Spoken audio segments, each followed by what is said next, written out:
নমস্কার বন্ধুরা, আজকের আবারও চলে এসেছি রান্নাঘরে। আজকের আমি নিয়ে এসেছি এখানে দেখুন ডাল আর পালং শাক। তো এখানে 11টি মতো পালং শাক নিয়েছি, সুন্দর করে বেছে ধুয়ে পরিষ্কার করে সামান্য কিছুক্ষণ জলে ভিজিয়ে দিয়েছি। একদম কচি কচি, ডাঁটাগুলো একদম কচি, তাই আমি ডাঁটা সমেত নিয়েছি। আর যদি বড় বড় শক্ত ডাঁটা হয় তাহলে ডাঁটাগুলো বাদ দিতে পারেন।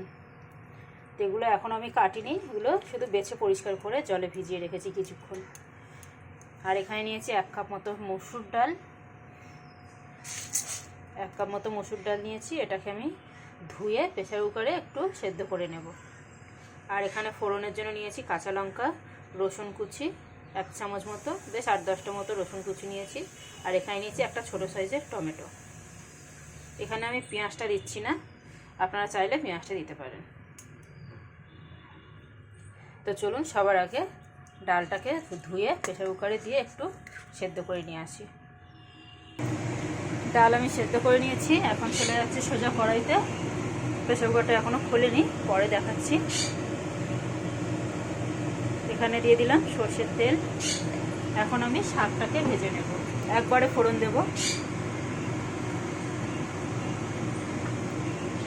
এখানে দিয়ে দিলাম একটু কালো জিরে,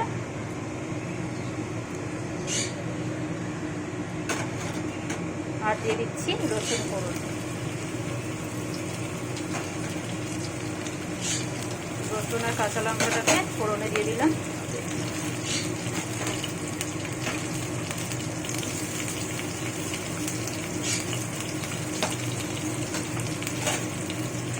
এখন একটু নাড়াচাড়া করে হালকা ভেজে নেব। এখানে রসুনটা লঙ্কাটা দেখুন হালকা লালচে হয়ে গেছে। এখন আমি এখানে দিয়ে দিলাম হলুদ গুঁড়ো, সামান্য পরিমাণে জিরে গুঁড়ো, আর সামান্য পরিমাণে ধনে গুঁড়ো। ব্যাস, এবার মশলাটাকে আমি ভেজে নিলাম।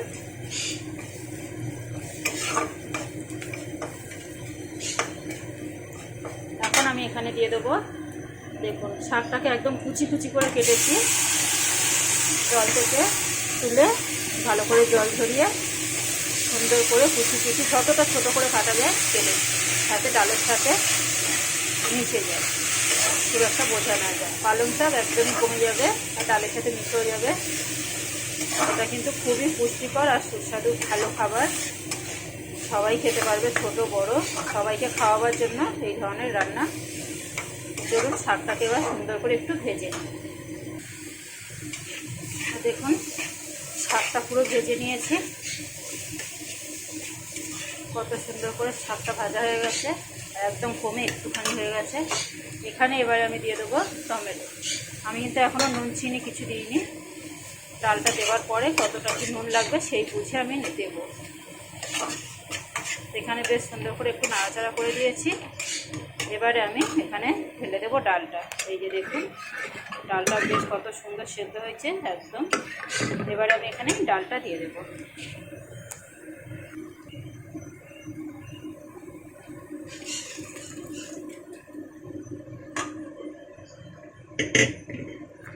ডালের থিকনেসটা বুঝে আপনারা জল দেবেন। এবারে আমি গ্যাসটা বাড়িয়ে দিচ্ছি, গ্যাসটা আমার কমানো ছিল এতক্ষণ। ডালটা কেমন রাখবেন সেই বুঝে আপনারা কিন্তু জল দেবেন। আমি কিন্তু এখানে খুব বেশি মোটা কিংবা খুব বেশি পাতলা করবো না, একদম মিডিয়ামে রাখবো, তাই আর একটু জল দেবো। এখানে দেখুন আমি বেশ অনেকটাই জল দিয়েছি, কারণ বেশ কিছুক্ষণ ফোটাবো। আর ঠান্ডা আর একটু হলে কিন্তু মোটা হয়ে যাবে। আর এখানে যথেষ্ট থিকনেস আছে, খুব বেশি পাতলা নেই। এখন আমি এখানে দিয়ে দেবো স্বাদ অনুযায়ী একটু চিনি, আর স্বাদ বুঝে নুন দিতে হবে, নুনটাও বুঝে শুনে দিয়ে দেবেন। এখন আমার কিছুই করার নেই, শুধু একটু নিজে ফুটবে ডালটা, কিছুক্ষণ ডালটা ফুটিয়ে তারপর আমি নামিয়ে নেব। আর এখানে কিছু দেওয়ার নেই। আপনারা যদি আলাদা করে এখানে একটা ফোড়ন দেওয়া যায়, সেটা যদি দিতে চান তো দিতে পারেন। যেমন 2টো শুকনো লঙ্কা, একটু হিং আর একটু ঘি দিয়ে ফোড়ন দিতে পারেন।